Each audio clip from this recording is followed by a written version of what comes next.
Bonjour.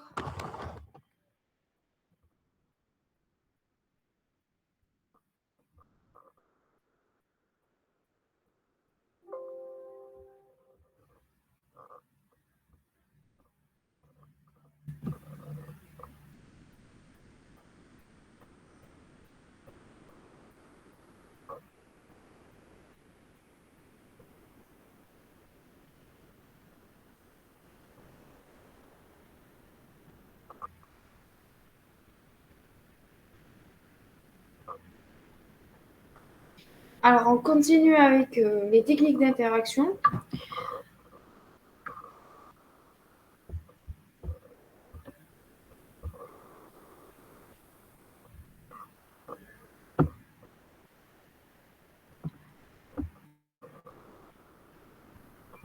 Alors, pouvez-vous me dire quels sont les périphériques d'interaction que nous avons cités la dernière fois?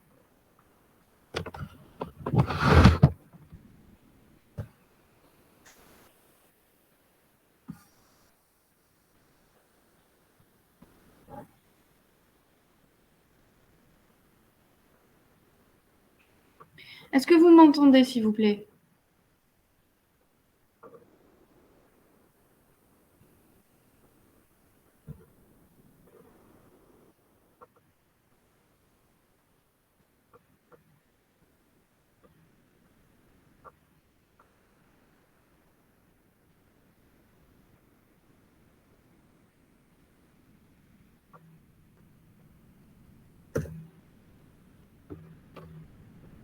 Est-ce que vous m'entendez?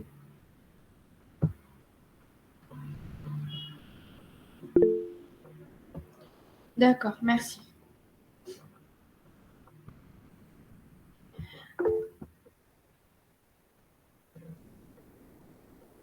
Alors, en plus, en fait, ce qu'on avait dit la dernière fois, en fait, on avait discuté des techniques d'interaction.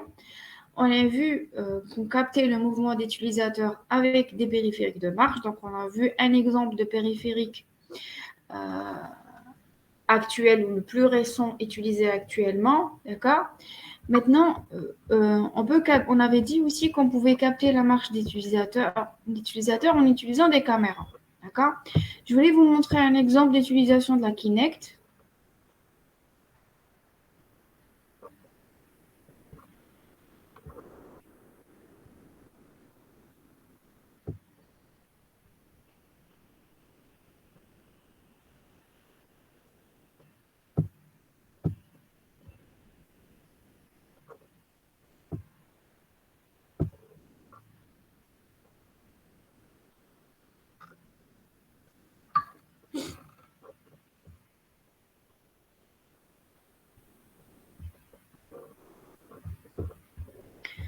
Alors,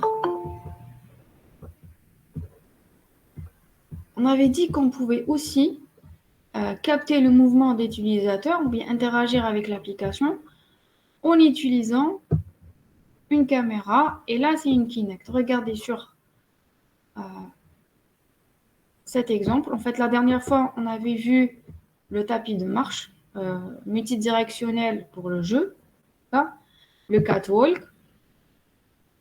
On peut aussi utiliser une Kinect.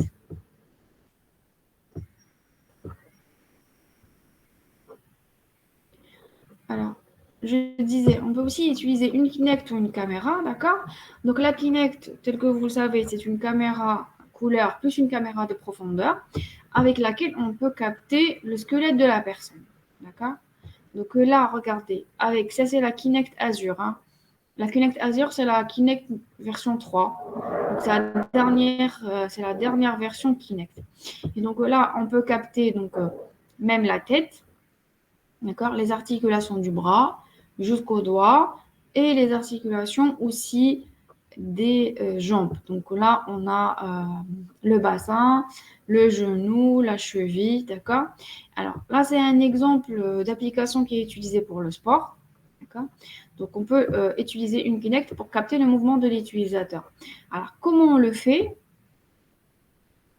D'accord? Donc il suffit de détecter, d'accord, tous les points de l'articulation. Donc, regardez. Donc, avec la Kinect, on a tous ces points d'articulation. Il suffit alors, d'accord, d'écrire avec du code. Donc, avec du code. On a le SDK de la Kinect qui est fourni avec, d'accord, qu'on peut le télécharger. Et là, on peut juste donc tout le squelette. Donc, on récupère tout le squelette. Ensuite, on récupère joints par joints, donc articulation par articulation. Donc là, par exemple, cet exemple-là, je peux récupérer les articulations de la main. D'accord. Et donc, la main, on a 1, 2, 3, 4 articulations dans la main. D'accord. On a le poignet et 4 doigts. D'accord.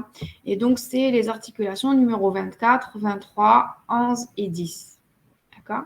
Donc, on récupère leur position sur l'abscisse X, Y et Z.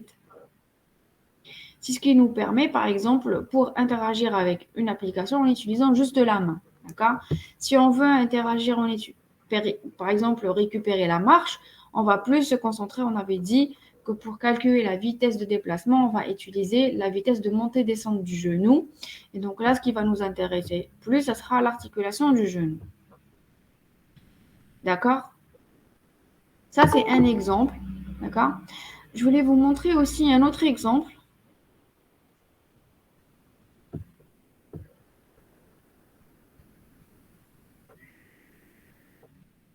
Alors, je voulais vous montrer aussi un autre exemple. Donc là, celui-là, d'accord? C'est un script C# qu'on utilise avec Unity. D'accord?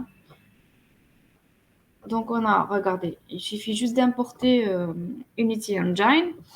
Et là, nous allons, en écrivant un script, on peut interagir avec l'application en utilisant le clavier. Ici, on va utiliser le clavier.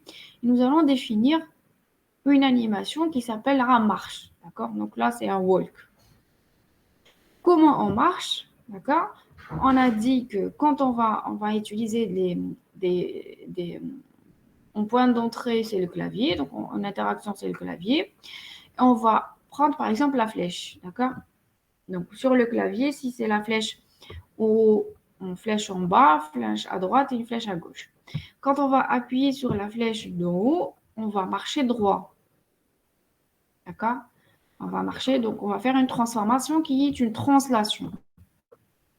D'accord? C'est une translation sur l'axe Z. Une translation, donc une marche, c'est une translation, donc il faut aussi définir la vitesse de déplacement. D'accord? Un déplacement, on avait dit la dernière fois, c'est une direction et une vitesse. Donc on définit la direction avec les touches clavier, d'accord? Et on définit aussi en entrée une vitesse de déplacement. À nous de la fixer dans notre script. D'accord? Quand on va cliquer, plutôt, quand on va appuyer sur le bouton de bas, il va faire une marche arrière. Donc, vous regardez, vous voyez que la direction prend un signe moins ici sur la marche.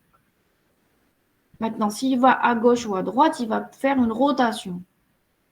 D'accord? Donc, ce sera une rotation et ce n'est pas une translation parce qu'il va changer de direction. D'accord? Donc, celui-là, c'est un script en C# qui va nous permettre de définir une marche. Donc, interagir avec l'environnement virtuel ou avec le clavier pour définir une marche.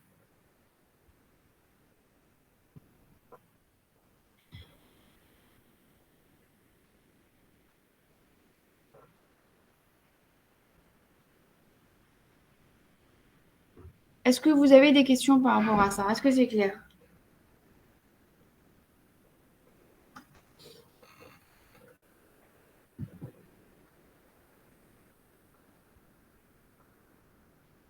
Donc ça, c'est pour revenir à ce qu'on avait dit sur l'interaction. D'accord? Donc, on avait vu les tapis de marche, on avait vu comment interagir. C'est juste en fait pour vous donner des exemples d'interaction. Donc là, on a vu l'exemple aussi de la Kinect. Donc, comment récupérer le squelette de la Kinect pour interagir avec l'environnement virtuel. Et un autre exemple en utilisant le clavier d'accord, pour interagir avec l'environnement virtuel. C'est toujours dans la partie interaction. Est-ce que c'est clair pour tout le monde?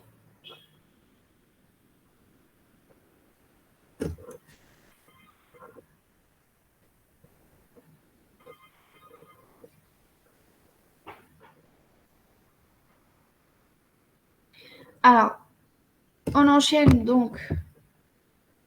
Une fois que nous avons défini nos interactions, donc rappelez-vous ce qu'on avait fait. Nous avons modélisé nos objets. Nous les avons rajoutés dans l'environnement virtuel. D'accord? Ensuite, nous avons défini comment nous allons interagir avec ces objets. Donc, puisque notre scène contient plusieurs objets, s'il y a un objet qui est en mouvement avec lequel nous sommes en train d'interagir, ça veut dire un mouvement, on a vu, c'était translation en rotation. Maintenant, suite à ce mouvement-là, il se peut que des objets vont se toucher. Quand on a des objets qui se touchent, on appelle ça collision. D'accord? Ça, c'est la collision. Alors, c'est quoi une collision? Et donc, l'environnement virtuel doit prévoir ces collisions-là pour pouvoir les traiter. C'est-à-dire, on va dire, quand deux objets vont se toucher, comment l'environnement virtuel va réagir. D'accord? Donc, il faudrait d'abord savoir quand est-ce qu'il y a collision ou non avant de dire, alors, mon environnement virtuel, comment il va réagir à partir de ça. Donc, la première des choses qu'on appelle détection de collision. Ensuite, comment l'environnement va réagir, c'est une réponse à la collision. Donc, détecter une collision, l'environnement virtuel doit à tout instant chercher est-ce qu'il y a des objets en contact. Si on dit que c'est à tout instant, donc forcément dans votre environnement virtuel, dans votre code, c'est une boucle while, true, c'est tout le temps en fait. C'est tout le temps quand on dit c'est tout le temps. Donc c'est à définir. Donc là, il faut définir environnement en fonction en fait du temps de réponse, d'accord, qui est dans l'environnement virtuel, puisque en réalité virtuelle, c'est de l'IHM, et donc comme c'est de l'IHM, il faut que le temps de réponse soit en temps réel. Et le temps réel, c'est inférieur à 1 seconde. Donc, la détection de collision, c'est un processus qui est lourd, d'accord, qui nécessite des calculs et qui est gourmand en temps de calcul. Donc, à vous, programmeurs, de trouver les instants de détection de collision en fonction de vos objectifs. Donc, la complexité de la détection de collision va suivre en fonction du nombre d'objets qui évoluent dans la scène. C'est-à-dire que quand j'ai que 2 objets qui vont se toucher et quand j'en ai 4, ça ne va pas être la même chose. Donc, je vais tester sur 2 ou tester sur 4, ce n'est pas la même chose. Qu'est-ce que je vais avoir comme réponse à la collision? Est-ce que j'ai juste besoin de savoir oui ou non il y a collision? Ou est-ce que j'ai besoin de savoir dans quel point il y a eu la collision? Ça veut dire que si j'ai besoin de savoir dans quel point il y a eu la collision, ça veut dire qu'il y a des calculs qui vont se faire. Après, ça va être par exemple calculer un retour d'effort. D'accord? Si j'ai deux voitures qui vont rentrer en collision, ça veut dire qu'ils vont se toucher et en fonction de la force de l'impact, la carrosserie va se déformer. Donc la déformation, c'est à l'environnement virtuel de la calculer. D'accord? Et donc, la complexité ne va pas être la même. D'accord? Donc, est-ce que ça va... Donc, dans ce sens-là, on va dire, est-ce que nos objets sont des objets solides ou est-ce que ce sont des objets déformables? Donc là, ça rentre dans la représentation des objets. D'accord? Donc, il y a plusieurs paramètres à prendre en considération quand on cherche à détecter une collision. Alors, il y a ce qu'on appelle le pipeline de détection de collision. Un pipeline de détection de collision, c'est une suite d'étapes. La première, donc, c'est la phase grossière. Ensuite, on a étroite. Ensuite, on a la précise. Quand est-ce qu'on est dans une détection grossière? Grossière, ça veut dire j'ai pas besoin d'avoir des détails de la collision. J'ai juste besoin de savoir oui ou non il y a collision ou dans quelle partie de la scène virtuelle il y a eu la collision. Donc, elles sont généralement, c'est des méthodes, c'est un groupe de méthodes basées sur une décomposition spatiale de la scène. On va éliminer rapidement l'espace où il n'y a pas d'interaction entre les objets. Donc, il est impossible qu'il y ait une collision. D'accord? Dans les méthodes de partitionnement spatial, on peut décomposer notre scène en grilles uniformes. Donc, ça veut dire que chaque partie, c'est un ensemble de voxels.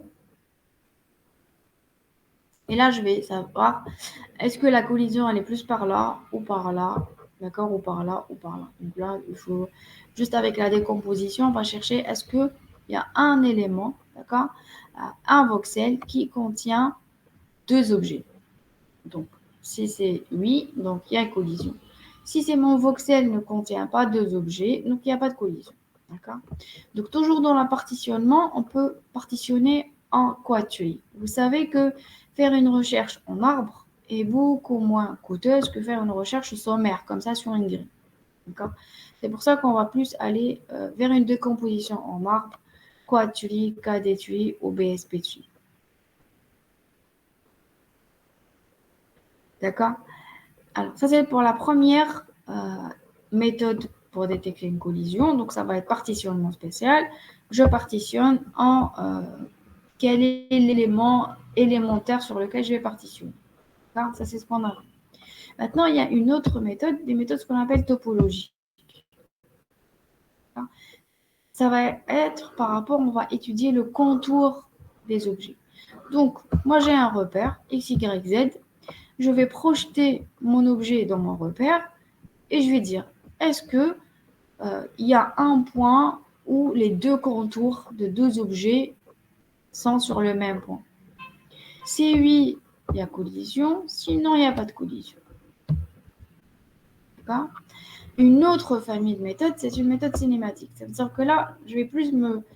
c'est pas le partitionnement de la scène, c'est pas la topologie et les contours des objets, mais c'est plus leur mouvement qui est étudié.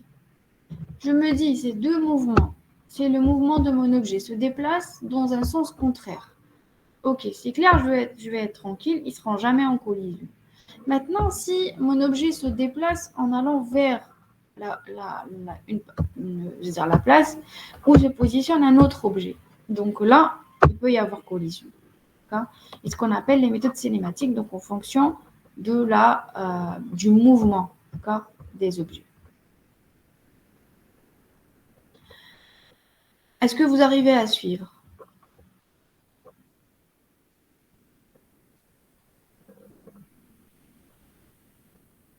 Est-ce que c'est clair pour la phase étroite et grossière? Pour la détection grossière?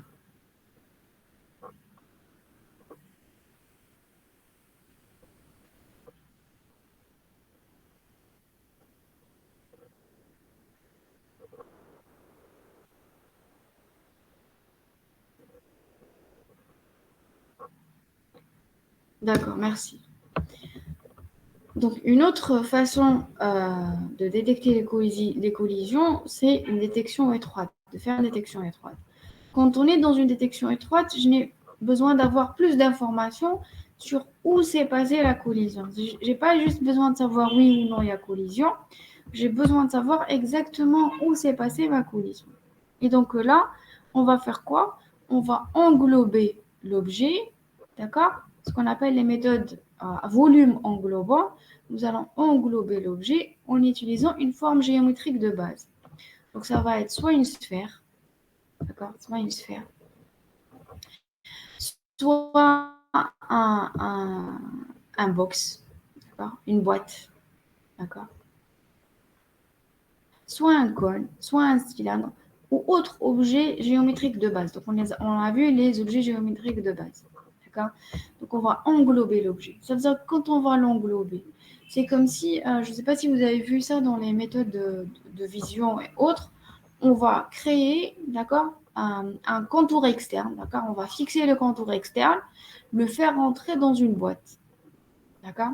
On va choisir la forme de la boîte qui est la plus adaptée à la forme de mon objet. D'accord? Donc, une fois que j'aurai fait ça, il suffit de calculer les distances entre mes deux boîtes englobantes. D'accord? Ça peut être, quand je dis boîte englobante, ça va être une sphère englobante, ça peut être un cône englobant, ça peut être un cylindre englobant. Et donc, je vais calculer la distance entre ces deux boîtes englobantes. Si la distance est égale à 0, parce qu'elle ne peut pas être négative, la distance. Donc, si elle tombe vers 0, OK, les objets se touchent. Si la distance est positive, ça veut dire que les deux boîtes ne se touchent pas et donc il n'y a pas de collision. D'accord? Quand la distance est positive, il n'y a pas de collision. Quand la distance tend vers 0, donc il y a collision. D'accord?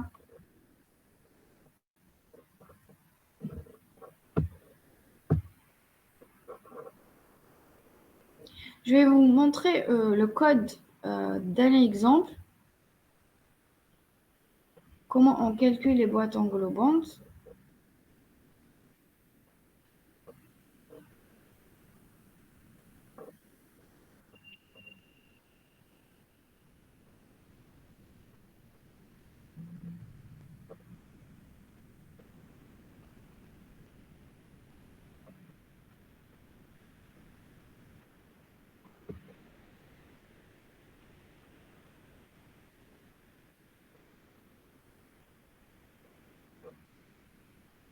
Alors, je suis en train de vous montrer les exemples à partir du polycopie du cours. D'accord? C'est le PDF que je vais vous donner comme polycopie du cours.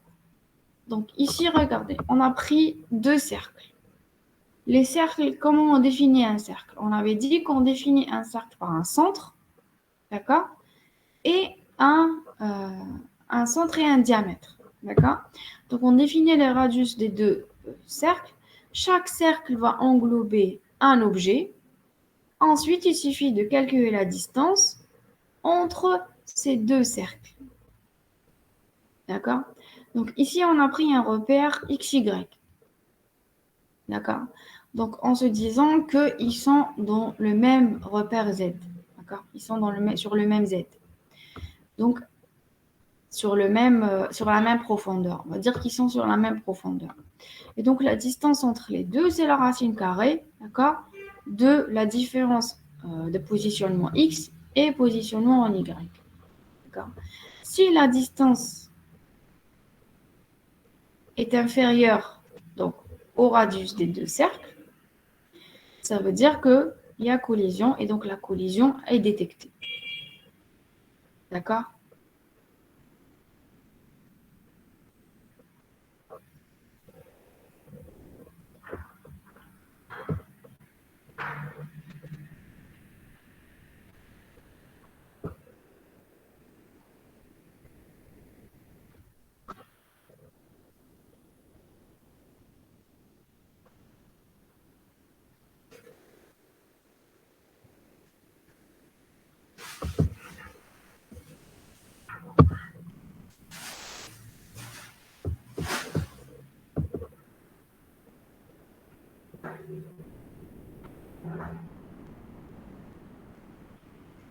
Alors, dans ces mêmes méthodes, d'accord, je vais vous montrer un autre exemple.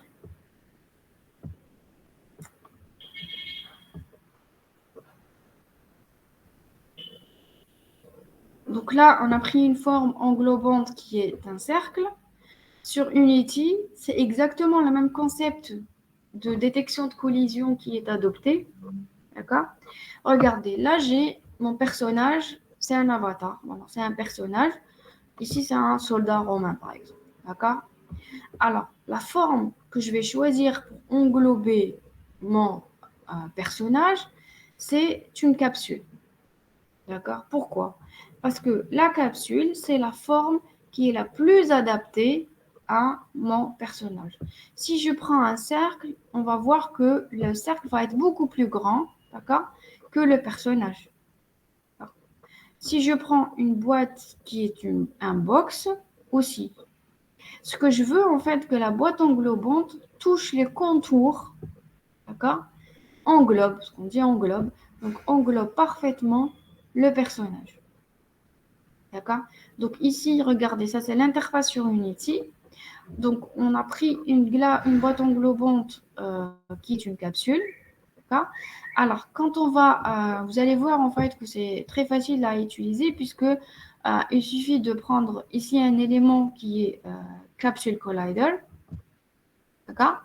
Et là, j'ai la possibilité, en sélectionnant Edit Collider, avec la souris, d'accord? Avec la souris, d'ajuster. Je vais prendre la capsule et je vais l'ajuster pour en fait avoir un fit sur le personnage. D'accord?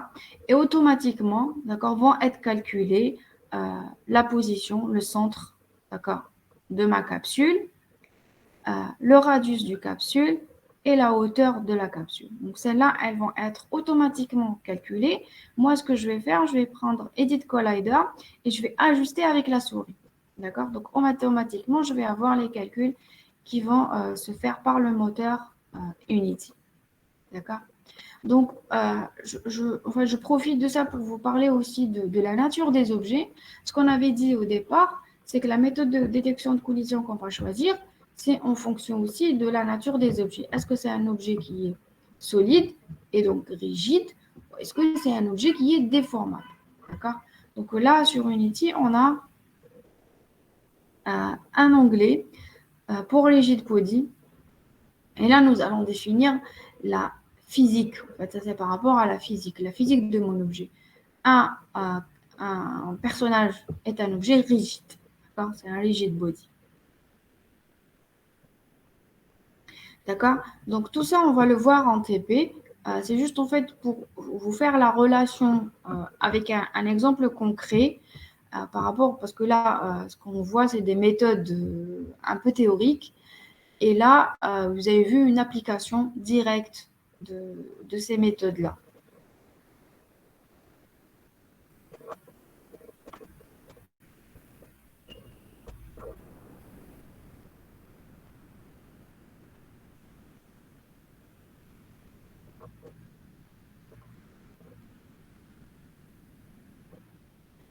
Alors, on continue. Donc, on avait dit, on vient de parler de la méthode de détection boîte englobante. On a vu des exemples comment l'implémenter. D'accord? Une autre façon de détecter les collisions, c'est en utilisant les algorithmes basés caractéristiques. Basés caractéristiques, en plus, voir la caractéristique de l'objet. D'accord? Donc, ça va plus être des calculs de distance entre les primitives, les facettes, les arêtes et les sommets. Donc, une des méthodes est basée sur le calcul de la région de Voronoi. Donc, c'est des méthodes mathématiques qui permettent de détecter les primitives les plus proches. Donc, ça va être plutôt deux polyèdres. Donc, on ne parle plus de boîte englobante, mais c'est par rapport aux caractéristiques de chaque objet. D'accord? Pareil, pour la méthode JJK, on utilise aussi une méthode de calcul de distance, mais là, on va plus utiliser la méthode donc, tout à l'heure, on a utilisé une distance euclidienne. Ici, on va utiliser la différence de Minkowski sur des polyèdres. Non pas sur les boîtes englobantes, mais sur les polyèdres de chaque objet. D'accord?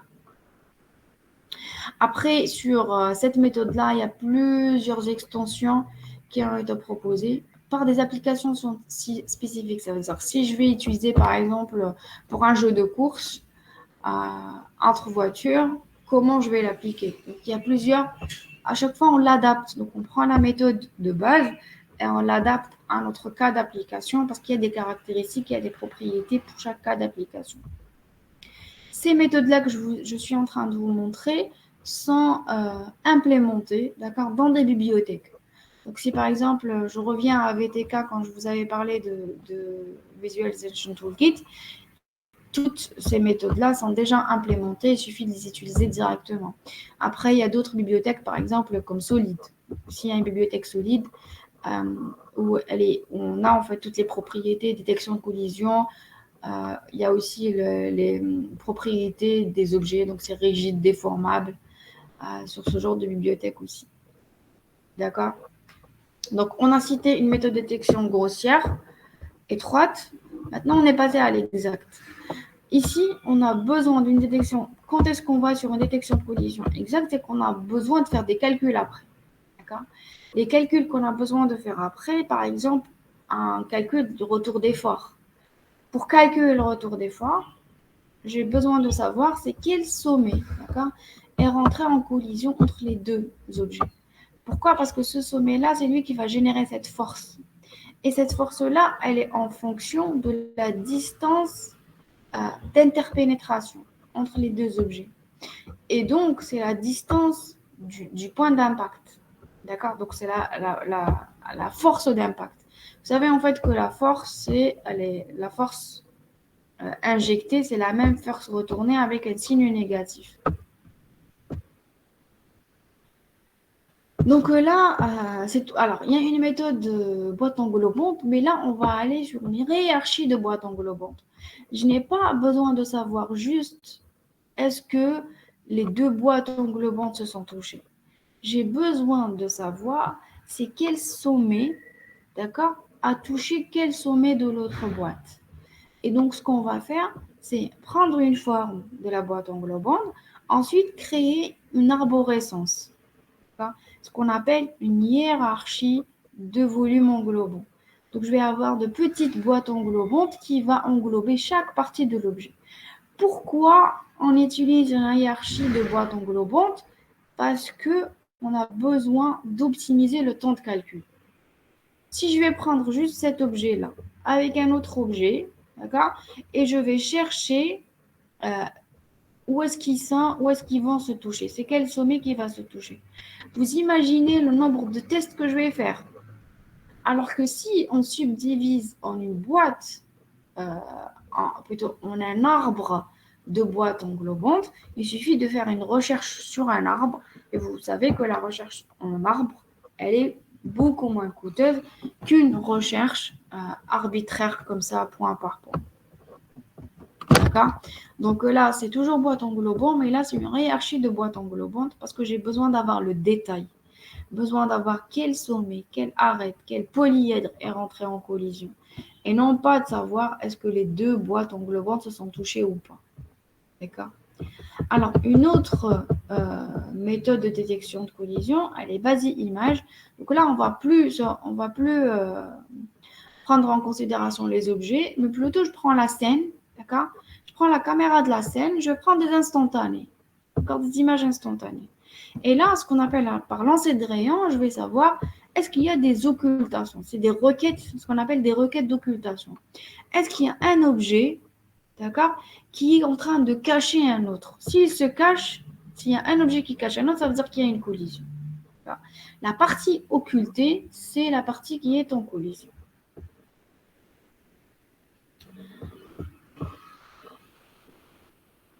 D'accord?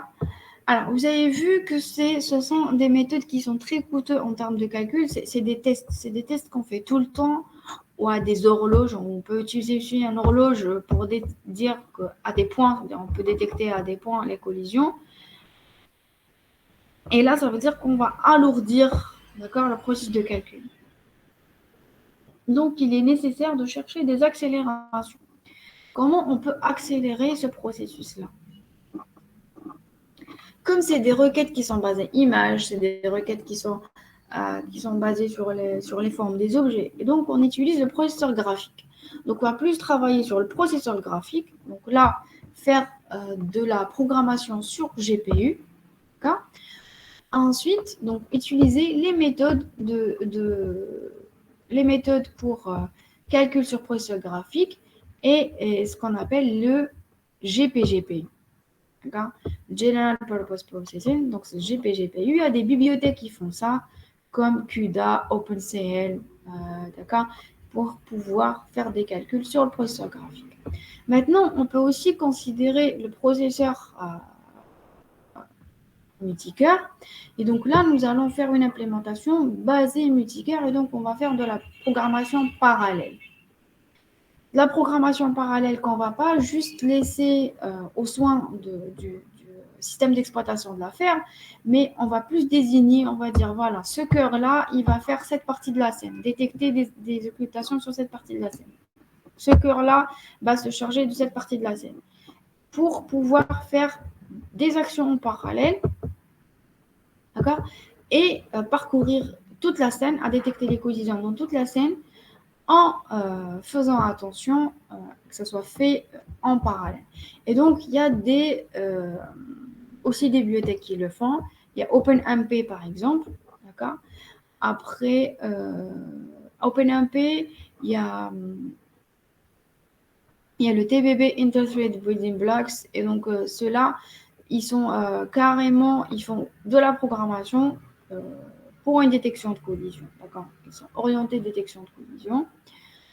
Après, il y a aussi chaque méthode, on peut la prendre, il y a plusieurs contributions pour prendre chaque méthode et la méthode basique et la redéfinir pour une utilisation sur une architecture multicœur. D'accord? Donc, il y a plusieurs propositions dans la littérature qui font ça. D'accord? Après, on a des bibliothèques dédiées comme FlowVR. D'accord? Donc, c'est un middleware spécialement conçu pour les applications de réalité virtuelle distribuée où ils utilisent du multicœur. Il y a OpenMask. Alors, ceux-là, je vous donne des exemples de bibliothèques qui sont dédiées RV. D'accord? Qui font du parallélisme orienté en réalité virtuelle. Est-ce que c'est clair pour tout le monde?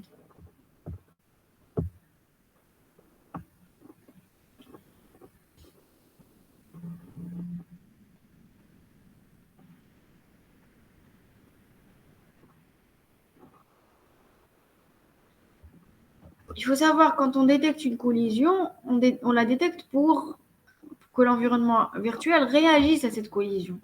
Donc, est-ce que mon environnement virtuel va juste faire une alarme, d'accord, émettre un son, par exemple, attention, il y a eu collision. Et donc là, j'ai juste besoin de savoir oui ou non il y a collision. D'accord? Ou bien j'ai besoin faire une déformation. Mes objets sont déformables et suite à la collision, ils ont changé de forme.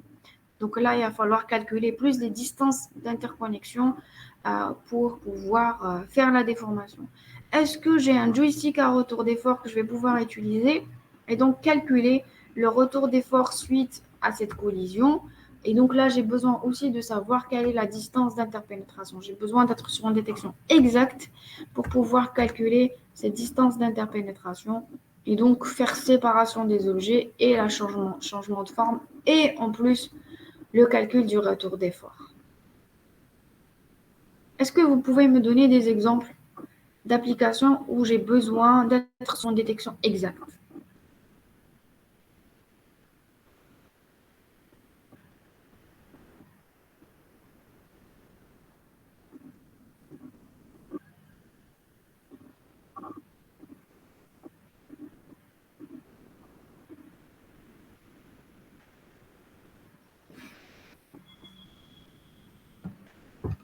Un exemple, s'il vous plaît. Détection exacte.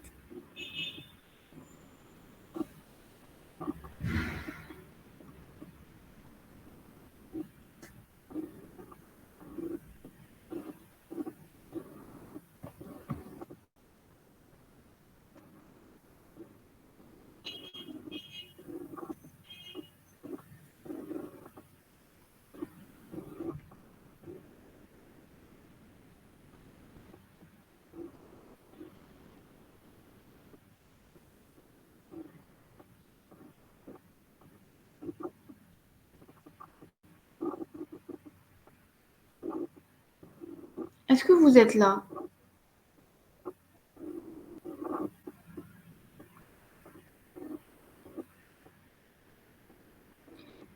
Zone, ça va être plus grossière que exact.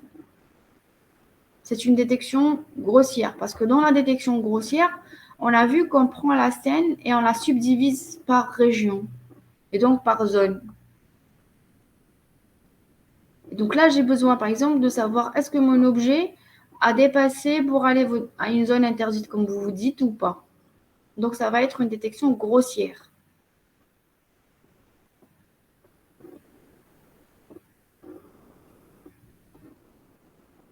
Merci pour l'exemple. Allez, une détection exacte. Donnez-moi un exemple de détection exacte.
Oui. Euh, Quand on tire, on a besoin de savoir c'est-à-dire le point d'impact. C'est ça. C'est, ça, qu'est-ce qu'on aura comme réaction suite à ça? Est-ce que quand je vais toucher un point ou je touche un autre, ça va être la même chose ou il y aura une différence?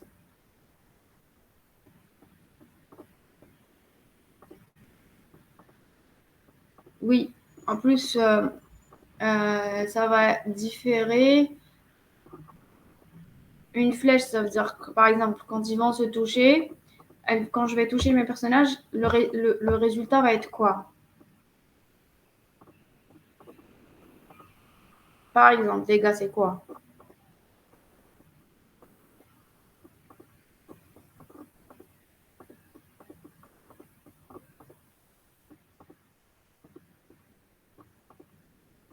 D'accord. Donc, par exemple, si je vais toucher la tête, je vais avoir, par exemple, moins de sang que si je vais toucher l'abdomen, par exemple. Et donc, c'est pour ça que c'est plus une détection étroite. D'accord? J'ai besoin de savoir quelle partie et j'ai touché sans pour autant, d'accord, que le résultat. Je dois poser la question, quand je vais toucher quelque chose, c'est quoi la réponse à la collision? Pour savoir, est-ce que je vais plus être sur une détection exacte, étroite ou même grossière. D'accord? Parce que si je vais toucher l'abdomen, j'imagine, je peux saigner plus que si je suis sur une main ou sur la tête. D'accord? Après, il y a plus encore. C'est-à-dire, si on va toucher le cœur, ça va être fatal. Ou bien, alors que si je vais toucher la jambe, c'est pas mortel, en fait. D'accord? Donc, à mon avis, c'est une détection étroite. Pourquoi elle n'est pas exacte? Parce qu'il n'y a pas de. Par exemple, est-ce que je vais avoir un changement de forme? Est-ce que je vais ressentir la force d'impact? Non, la force d'impact, on ne la ressent pas pour celui qui tire. D'accord? Lui, il a tiré à la même force. Euh, d'accord? Donc, par contre, l'objet qui se sent touché, ils n'ont pas changé de forme. J'ai juste, par exemple, du sang qui va s'écouler. D'accord? Alors, c'est le même sang sur toutes les parties, par exemple, de la tête. Par contre, entre la tête et l'abdomen, ça va être différent. Entre la tête et la jambe, ça va être différent. Entre l'abdomen et la jambe, ça va être différent. D'accord?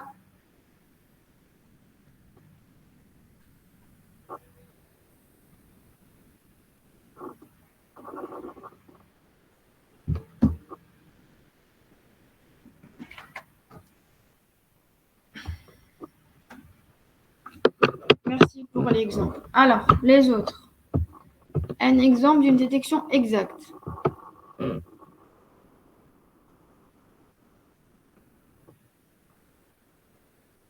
Et c'est pas la même personne.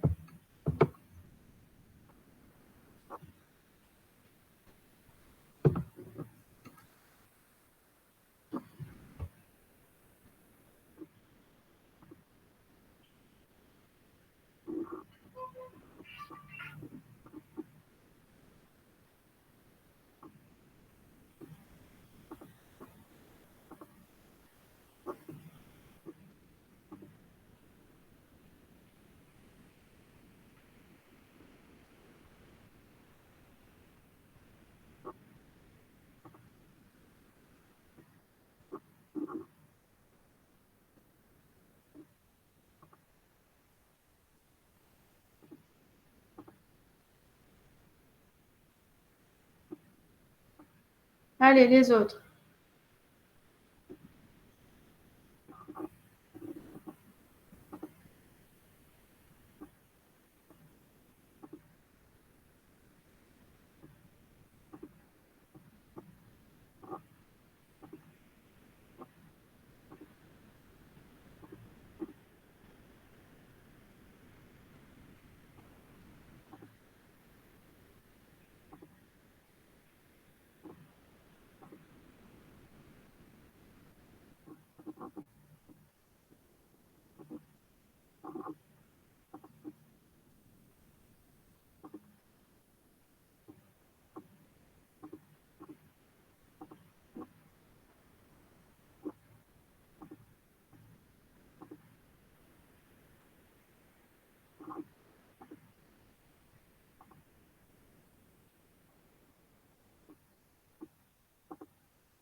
Oui, quand on dit un ballon sur un objet, on va dire que euh,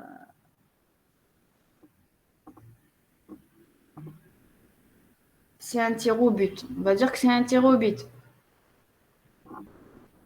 Ou bien c'est un bowling, par exemple. Un jeu de bowling. J'ai besoin de savoir est-ce qu'il a touché l'objet ou pas pour pouvoir compter le point. D'accord? Donc là, on est sur une détection grossière. Est-ce que oui ou non, il a touché l'objet? Est-ce qu'il a oui ou non touché le... D'accord? Donc, combien de qui j'ai touché pour lui compter le nombre de points qu'il a touché dans un bowling, le nombre de points qu'il obtient dans un bowling. La détection en deux voitures, c'est une détection exacte. Pourquoi? Parce qu'on a besoin de calculer la déformation de la carrosserie. Si ils se sont touchés à peine, d'accord? Donc la force d'impact, elle est réduite, elle est petite. Donc il n'y a même pas, on va voir en fait qu'il n'y a même pas d'impact, d'accord? Ou bien un petit truc mais pas de déformation. Par contre, si la force d'impact est assez grande, on va voir que les deux carrosseries vont changer de forme. D'accord? Donc, si ils ont changé de forme, comment je vais, moi, en fait, mon objet, je dois le déformer. Comment je vais le déformer? C'est des calculs. Comment je vais calculer cette déformation? On avait vu sur la modélisation. Imaginez qu'on a un objet qui est de type maillage. Non, ça dépend pas est-ce que c'est petit ou grand. Ça dépend de la force d'impact. Si la force est grande, la déformation va être grande. Si la force est petite, la déformation va être petite. C'est la force, pas l'objet. D'accord? Donc, les deux objets, on va dire que les deux sont déformables. Quand un des deux est déformable, pour calculer la déformation, c'est en fonction de la force d'impact. Et donc, ça va être en fonction de la distance, d'accord, d'interconnexion, en fait, entre les deux sommets, des deux points des deux objets. C'est pour ça qu'on calcule les distances.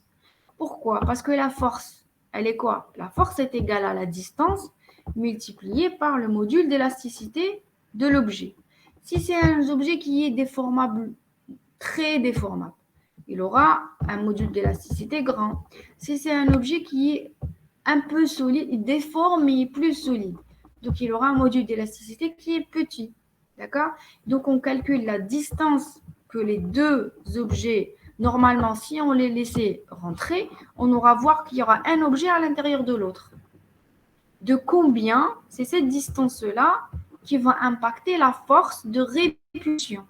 Donc il y a contact, ensuite il y a répulsion entre les deux objets. Donc il y a une force qui est générée, qui est égale en amplitude à la même force d'impact, mais de signes différents, qui va faire que les deux objets vont se séparer. Ils vont se séparer en créant une déformation. D'accord? Comment je déforme un maillage?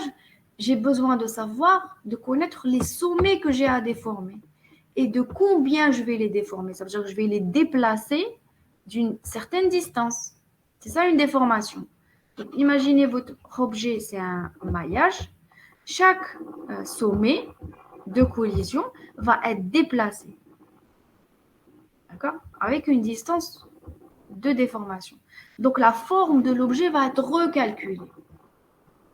C'est pour ça que quand on a un environnement virtuel avec des objets déformables, on a plus de calculs à faire que si c'était des objets solides. Si c'était des objets solides, ils se sont touchés, il n'y aura pas de déformation. Une balle qui va toucher un mur, a priori, le mur ne va pas se déformer. Il est solide. D'accord? Il n'a pas la propriété d'être déformé. Donc, je ne vais pas avoir de calcul à faire sur la déformation. Donc, j'ai juste besoin de savoir, a priori, dans quelle région ma balle a touché le mur. Je n'ai pas besoin de savoir quel sommet du mur a été touché. Vous avez compris? Pourquoi? Parce que je n'ai pas de calcul de déformation à faire à la suite.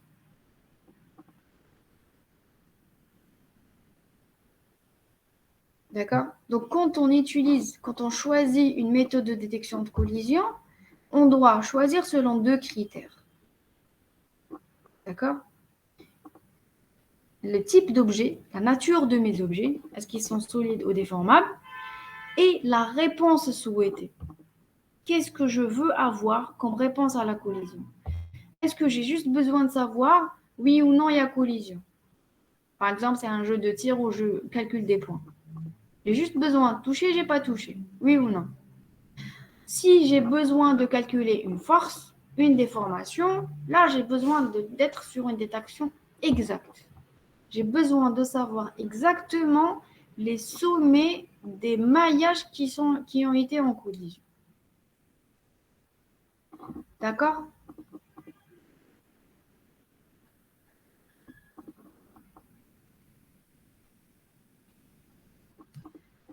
Est-ce que c'est clair pour tout le monde?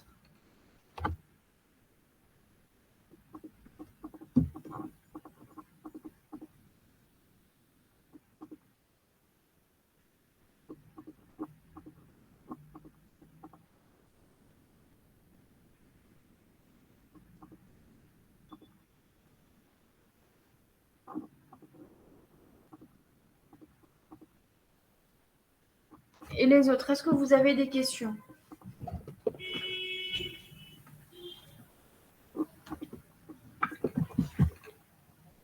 Est-ce que vous avez des questions par rapport à la détection de collision?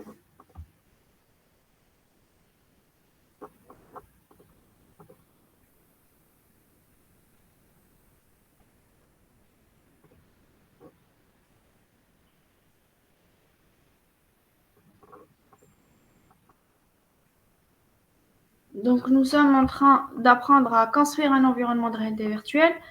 On a vu la modélisation, ensuite l'interaction, et là, on est arrivé à une détection de collision.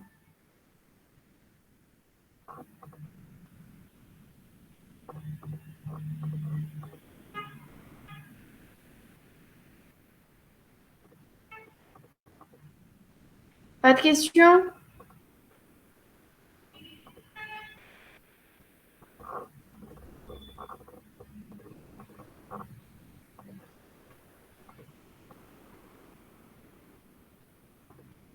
Merci. Donc, si vous n'avez pas de questions, au lieu d'aborder la réponse à la collision aujourd'hui, je préfère la laisser à un autre cours. On va voir la réponse à la collision. On va prendre le cas particulier du retour d'effort et nous allons voir comment calculer le retour d'effort. La semaine prochaine, on aura cours, c'est ça, c'est pas encore les vacances.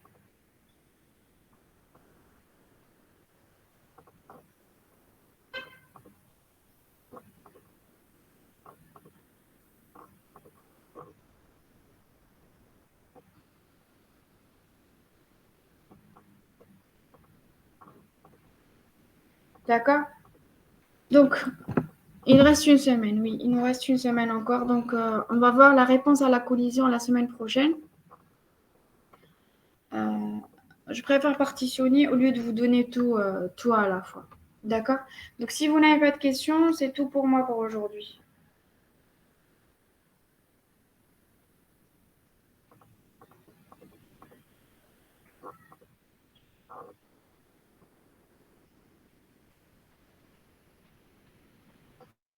Merci à vous. Merci.